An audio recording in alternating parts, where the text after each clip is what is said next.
The crystal was Venetian and very old, and when Lady Lacy raised her glass, the candlelight caught in the stem and threw a pale arc across the tablecloth like a blade. There were 14 at table that evening: the Cheshams, Sir Godfrey Price and his wife, the Reverend and Mrs. Holloway, 2 officers from the garrison whose names Emmeline had already forgotten, and the family.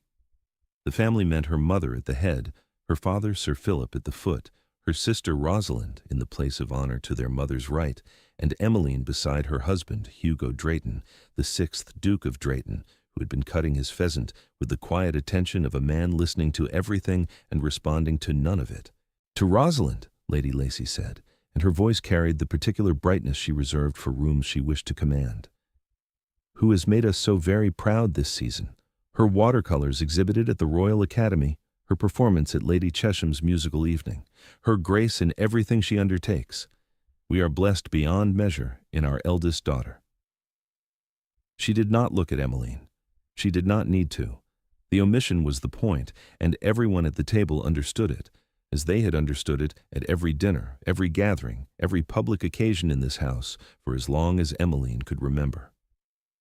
Lady Lacy did not dislike her younger daughter. She simply did not see her, and in the currency of the ton, invisibility was its own verdict. The guests raised their glasses. Lord Chesham murmured something generous. Mrs. Holloway smiled. Rosalind, who was not unkind, colored slightly and glanced across the table at Emmeline with an expression that held the familiar shape of apology, the kind worn so often it had lost its edges. Emmeline lifted her glass. She had been lifting it at these moments since she was 15 years old, the second daughter who played no instrument with distinction, whose watercolors were competent rather than remarkable, whose manner was too still for her mother's taste, and whose silence was read always as absence. She had learned long ago that composure was not the same as indifference, though the people around this table had never troubled to discover the difference. Hugo set down his glass. He did it without sound, placed it on the cloth beside his plate with the controlled precision of a man settling something rather than abandoning it. Then he rose. His chair moved back against the carpet, and the sound was small and definitive, like a door being closed. He stood at his full height beside the table, his dark evening tailcoat sharp against the candlelight, his white waistcoat buttoned precisely, his cravat tied in the mathematical knot his valet preferred, and he did not sit again. For a moment, the table did not know what to make of it. A duke standing mid-course was unusual. A duke standing mid-toast was an act with social weight that even Lord Chesham, who was not given to nuance, could feel pressing against the evening like a change in weather. "Forgive me," Hugo said. His voice was pleasant, unhurried, pitched to carry exactly as far as the walls of the dining room, and no further. "I find I should like to add to Lady Lacy's toast if the table will permit it." Lady Lacy's smile held, though something shifted behind it, the faintest recalibration of a woman who had spent 30 years managing rooms and had just felt one move without her hand on it. "Of course, Your Grace," she said. Hugo lifted his glass from the table without sitting to retrieve it. He held it at the level of his chest, not raised, not offered, simply held, and he looked at Emmeline. "To the Duchess of Drayton," he said, "who has, in the 14 months since our marriage, reorganized the household accounts at Drayton Park and saved the estate £1,100, who identified the drainage failure on the South Tennant farms that 3 stewards before Bourne had overlooked, because she troubled herself to walk the land and listen to the tenants rather than read the reports written about them, who sat with Mrs. Yarrow for 4 evenings while the housekeeper recovered from a fever, not because it was required of her, but because she understood that the woman had no family to do it." The table had gone still. Lord Chesham's fork was suspended. Mrs. Price had turned in her chair. Rosalind was staring at Hugo with an expression Emmeline could not read, and did not try to, because she was looking at her husband and discovering that he had been paying attention all along, in every room, on every occasion, through every silence she had believed was mutual. "Who has never once," Hugo continued, and his voice did not rise, but something in it deepened, settled into the register he used in the House of Lords when he wished to point to land without repetition, "required anyone at this table or any other to see her in order to know her own worth. That's not a deficit of accomplishment. It is a surplus of character, and I will stand for it." He drank. He did not sit. Sir Philip Lacy, at the foot of the table, looked at his wife with an expression that contained something Emmeline had not seen from her father in years. A quiet, exhausted recognition, as though a truth he had carried privately for a very long time had just been spoken aloud by someone with the authority to make it heard. Lady Lacy set down her glass. Her color was high, but she was a woman of considerable social intelligence, and she understood immediately that the room had shifted. What Hugo had done was not a correction in the way a rebuke would have been. It was a recalibration. He had not diminished Rosalind. He had not attacked Lady Lacy. He had simply filled the space that had been left empty, and by filling it, he had made the emptiness visible to everyone who had been sitting comfortably inside it. The footman came forward with the next course. Hugo remained standing. "Your Grace," Lady Lacy said with the careful lightness of a woman testing ice, "you must be tired. Do sit." "I am very well, Lady Lacy. Thank you." He stayed on his feet. The meal continued around him and beneath him, and his standing became the fixed point of the evening, the thing no one mentioned and no one could look away from. When Lord Chesham attempted a toast to Sir Philip's new mare, Hugo waited for it to finish and then, still standing, said, "Her Grace rode that mare last Thursday. She has a better seat than I do. Sir Philip knows it." Sir Philip, startled into honesty, said, "She does, always has done." When Mrs. Price complimented the table arrangement, the roses, the silver, the placement of the candelabra, Hugo said mildly, "My wife arranged our table at Drayton Park last month for 18 guests. The Countess of Harewood wrote to say it was the most elegant evening she had attended in 3 seasons. She did not write to me." Each correction was quiet. Each was specific. Each was delivered with the unhurried precision of a man who was not angry, who was, Emmeline realized, doing something far more unsettling than anger. He was assembling a portrait of her in front of people who had never troubled to look, and he was doing it with the same methodical patience she brought to everything, and she understood, with a clarity that pressed against her chest like a hand, that he had learned it from her. When Mrs. Holloway, attempting to rescue the conversation, asked Lady Lacy about the plans for Rosalind's upcoming season, Hugo said, without interrupting, without raising his voice, "The Duchess has been corresponding with 3 families in the parish about the school fund. She has raised £40 this quarter through her own letters. I mention it because I believe Mrs. Holloway's parish might benefit from the same approach, and my wife would be glad to share it." Mrs. Holloway turned to Emmeline with genuine interest, and Emmeline answered her, calmly, specifically, as though the evening were not unraveling and rebuilding itself around her. And for a moment the conversation at the table was between 2 women discussing practical charity, and Hugo stood above it and let it happen. And the room understood that this was precisely his point, that Emmeline Drayton had substance, that the substance had been there all along, occupying space that no one had troubled to examine. Lady Lacy's hands were still on the tablecloth. She had not lifted her glass since Hugo's toast. The burgundy silk of her evening gown caught the candlelight in heavy folds, and she sat very straight, the way she always sat when she was aware of being observed. And for the first time in Emmeline's memory, her mother's straightness looked like effort rather than authority. Sir Godfrey Price, who was a blunt man and not given to social choreography, said to Hugo, "Your Grace, you make a compelling case for your wife. I confess I had not heard the half of it." "No," Hugo said pleasantly, "you had not. That is rather the difficulty." Rosalind, midway through the fish course, leaned across the table toward Emmeline. "I'm sorry," she said quietly. "I have always been sorry." "I know," Emmeline said, and meant it. Rosalind's crime was not malice. It was acceptance. She had accepted the role their mother had written for her, and in doing so had accepted the role written for Emmeline as well, and neither of them had examined it until a man who had been cutting his pheasant in silence decided to stand up. The evening pressed on. 2 more courses came and went. Hugo stood through all of them. He stood while the syllabub was served, and while Lord Chesham told an interminable anecdote about a dog. He stood while the candles burned lower, and the room grew warmer, and the conversation thinned to the polite murmur of people who wanted very badly to go home and discuss what they had witnessed. He was not rigid or militant in his standing. He leaned one hand lightly against the back of his chair. He shifted his weight occasionally. He participated in conversation with the ease of a man who happened to be upright. But he did not sit. And after 2 hours, the fact of it had become enormous, a silence made of posture, an argument made entirely of verticality. Emmeline watched him across the length of the evening and felt something she had not allowed herself to feel in 14 months of careful, competent, uncomplaining marriage. She felt seen. Not admired, not pitied, seen. Known in the specific, unromantic detail of who she actually was by a man she had assumed did not care to look. She had come to the marriage without illusion. Hugo Drayton needed a wife. His mother was dead, his estates required a mistress, and Emmeline Lacey was available, presentable, and unlikely to cause difficulty. Her father had been pleased. Her mother had been satisfied in the way she was satisfied by anything that confirmed her theory of her daughters. Rosalind for glory, Emmeline for utility. The courtship, such as it was, had lasted 3 weeks.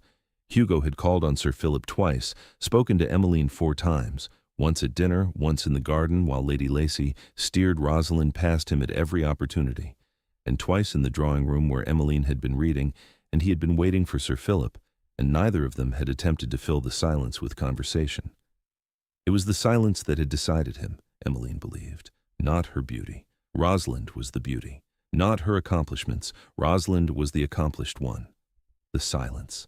He had sat in a room with a woman who did not perform, and he had found it bearable. And for Hugo Drayton, bearable was the highest compliment he knew how to pay. The wedding had been at the parish church in April, with white campion along the altar rail and a cold wind that came through the door every time a latecomer entered. Lady Lacy had cried, not for Emmeline, but for the rank. A duke. Even the lesser daughter could be useful if she brought a duke into the family. Emmeline had stood at the altar in ivory muslin with seed-pearl edging at the bodice and sleeves, and Hugo had spoken his vows with the same unhurried precision he brought to everything, and she had spoken hers with the composure she had been building since childhood, and they had walked out into the April wind as husband and wife, and neither of them had pretended it was a love match, because they were both too honest for theater and too proud for self-deception. Hugo had been courteous. Courteous at the wedding breakfast, courteous in the carriage afterward, courteous in the vast silences of Drayton Park where the hallways were wide enough to pass without touching. He had never been unkind. He had simply been elsewhere, present at meals, engaged in estate business, attentive to his seat in the House of Lords where he spoke infrequently but precisely, and absent in the particular way of a man who had married for necessity and considered the necessity met. Emmeline had not minded. She told herself she had not minded. She had the household, the tenants, Mrs. Yarrow's quiet companionship, Bourne's steady efficiency with the land, the library that Hugo never entered, and she never left. She had purpose without performance, usefulness without applause, and if it was a smaller life than Rosalind's, it was at least her own. But Hugo had been watching. She understood that now, standing, sitting, across from him at her mother's table, while the Venetian crystal caught the candlelight, and the room held its breath around a man who would not sit down. He had been watching when she walked the tenant farms. He had been watching when she sat with Mrs. Yarrow. He had been watching when she reorganized the accounts and found the drainage failure, and arranged the table for the Countess of Harewood's dinner, and did all of it without telling him, because she had assumed, as her mother had taught her to assume, that no one was interested. The guests began to leave. Lord and Lady Chesham first, with significant glances and the barely contained energy of people carrying gossip they intended to distribute across Mayfair by morning. Then the Prices. Then the officers who were young enough to look thrilled. The Holloways lingered, as clergy do, but eventually the Reverend took his wife's arm, and they went, and the hall was empty except for the family and the footmen clearing the silver and the sound of carriages on the gravel outside. Lady Lacy stood in the doorway of the dining room. She had held her composure through the evening. She was, whatever else, a woman who understood the social cost of a public fracture, but now, with the audience gone, something in her bearing tightened. She was not accustomed to being managed in her own house, and Hugo Drayton's standing had managed her more completely than any speech could have done. "Your Grace," she said, and her voice was controlled but thin, like fine china under pressure. "I hope you found the evening to your satisfaction." Hugo had moved to the doorway. He was still standing. He had not sat since the toast. Emmeline was beside him, her pale cream silk evening gown catching the last of the candlelight from the hall sconces, her face composed, her hands still. "Lady Lacy," Hugo said, "you have 2 daughters. I married one of them. I did not marry the lesser one." Lady Lacy opened her mouth and closed it. The sentence was not an attack. It did not lend itself to defense because it contained no accusation, only a fact stated with the flat finality of a man who had made his position clear and did not intend to argue it. "I was not suggesting," she began. "You raised a toast to the accomplishments of one daughter in the presence of both," Hugo said, "in the presence of her husband, in the presence of your guests. You may not have intended it as a judgment, Lady Lacy, but I assure you, every person at that table received it as one. I am a duke. I understand how public speech operates. So do you." He paused, and in the pause the hallway was very quiet. The candles in the wall sconces flickered against the draught from the front door, and somewhere in the servants' passage beyond the dining room, a plate clinked as the footman cleared the final course, and the sound was domestic and small, and made the hallway feel enormous. "I have sat at this table 3 times since our marriage," Hugo continued. "At each dinner, I've watched you speak of Rosalind's season, Rosalind's invitations, Rosalind's prospects, as though your second daughter were a chair, present, functional, beneath remark. I said nothing on those occasions because I believed it was not my concern. I was wrong. She is my wife. Her dignity is my concern. And her dignity has been treated carelessly in this house for longer than I have known her." Sir Philip had come into the hall behind his wife. He stood with his hands at his sides and he did not speak, but he was looking at Hugo with an expression Emmeline recognized, the gratitude of a man who had been saying something for years into a room that had refused to hear it. "Emmeline has never asked me to defend her," Hugo said. "I suspect she has never asked anyone to defend her because she was taught, here in this house, that she was not the daughter worth defending. I am telling you now that she is. And I am telling you that the next time I sit at your table, I expect to hear her name in your toast, not because I demanded it, but because you have learned to see what I see." He offered Emmeline his arm. She took it. Her fingers rested on his sleeve, and she could feel the tension in the muscle beneath the wool, the effort it had cost him to stand for 2 hours without anger, to correct without cruelty, to hold a room by the simple act of refusing to sit in it. He was not a demonstrative man. He was a man who had, tonight, chosen a single action and committed to it completely, and she loved him for the discipline of it as much as the sentiment. In the carriage, the lanterns threw moving shadows across the velvet seats. Emmeline sat with her hands in her lap and Hugo sat across from her, sat at last, and for a long time neither of them spoke. The horses moved through the dark and the wheels turned on the road, and the silence between them was different from every silence that had come before it. It was not the silence of 2 people who had nothing to say. It was the silence of 2 people deciding what to say first. "You did not need to do that," Emmeline said at last. Her voice was steady, but there was a catch in it that she did not try to disguise because she had spent 14 months disguising everything and she was tired of it. "I did," Hugo said. "I needed to do it 14 months ago. I needed to do it the first time I sat at that table and watched her speak about Rosalind's watercolors as though you were not in the room. I did not do it then because I was—" He stopped. He looked at her in the carriage lamplight, and she saw something in his face she had never seen before. Not guilt exactly, but the close cousin of it, the expression of a man confronting his own negligence. "I was not paying attention. I thought I was, but I was not. I heard the accounts. I saw the drainage reports. I knew Mrs. Yarrow had been ill and that you had been the one to sit with her. I knew all of it, Emmeline, and I put none of it together because I had decided, when we married, that ours would be a courteous arrangement and nothing more, and I held to that decision long past the point where it was honest." Emmeline looked at him. She could feel the tears behind her eyes, but she held them there, not out of composure, not this time, but because she wanted to see him clearly while he spoke. "When did you know?" she asked. "Know what?" "That it was not courteous, that it was more." Hugo was quiet for a moment. The carriage rocked gently over a rut in the road, and the shadows shifted. "The Harewood dinner," he said. "When the Countess wrote, I read her letter, and I realized I could not remember the evening, because I had spent it watching you move through the room, and I had told myself I was merely being observant, and that was a lie. I was watching you because I could not help it. Because you are, when you move through a room, Emmeline, you change it, not loudly. Not the way your mother wants a room changed. You change it the way a lamp changes a room. The room does not know it was dark until you are in it. Emmeline closed her eyes. She pressed her hands together in her lap and let the sentence settle into her. And when she opened her eyes, she said, I found a letter, 3 months ago, on your desk, from Lady Greville, inviting you to her house party in September. You had written your reply. You had written, the Duchess and I will attend, and then crossed out the Duchess and written only I. You changed it back. I saw both versions. Hugo stared at her. You saw that. I see everything, Emmeline said quietly. I have always seen everything. It is what happens when no one is looking at you. You learn to look at everyone else. Hugo leaned forward.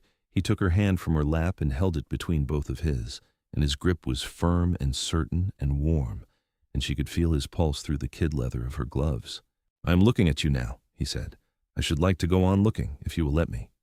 You stood for 2 hours, Emmeline said, through the syllabub. The syllabub was indifferent. You stood through Lord Chesham's anecdote about the dog. That, Hugo said, required more discipline than anything else this evening. Emmeline felt the laugh before she heard it, a small, involuntary sound that broke from her chest like something uncorked, and Hugo's face changed when he heard it. His expression opened in a way she had never seen, as though he had been waiting for that sound, without knowing he was waiting, and the discovery of it had rearranged something fundamental in the architecture of his composure.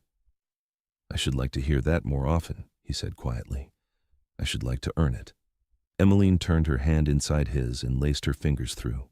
It was a small gesture, the kind her mother would have dismissed as insufficient, the kind Rosalind would have found inadequate for a scene of such weight, but it was theirs, and it was precise, and it was enough.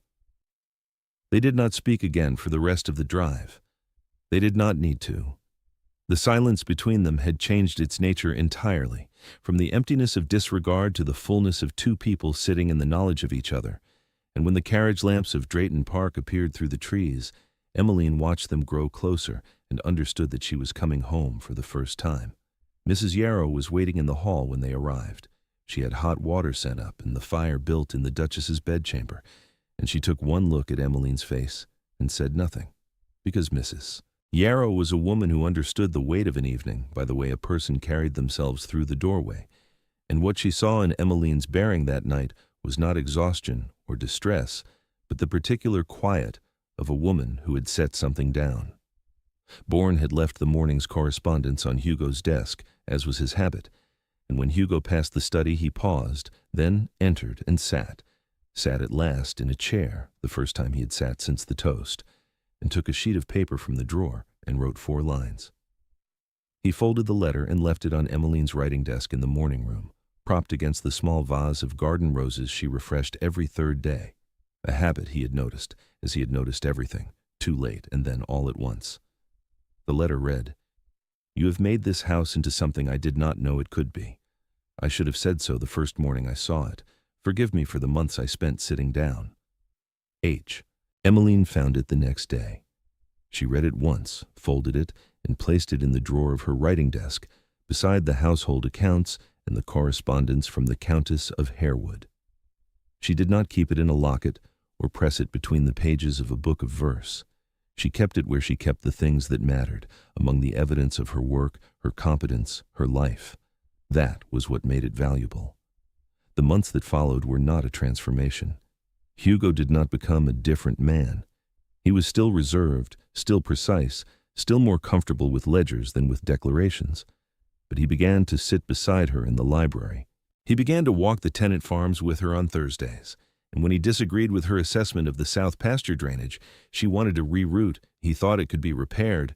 They argued about it for 3 days with the kind of focused, specific pleasure that only 2 methodical people can take in disagreement, and Bourne watched from a distance and said nothing, because he was a steward, and stewards knew when to be absent. Rosalind came to Drayton Park in September. She was quieter than before, not diminished, but recalibrated, carrying the dinner party like a weight she had not known she was bearing until it was named. She and Emmeline walked in the garden on the 2nd afternoon, and Rosalind said, I should have stood up years ago. You did not know you were sitting, Emmeline said. That is worse. No, it is simply what happened. We were both taught the same thing, that my role was to be small and yours was to be bright. You believed it because it served you. I believed it because I had no evidence otherwise. Now, we both know better. Rosalind took her sister's arm, and they walked the length of the garden in silence.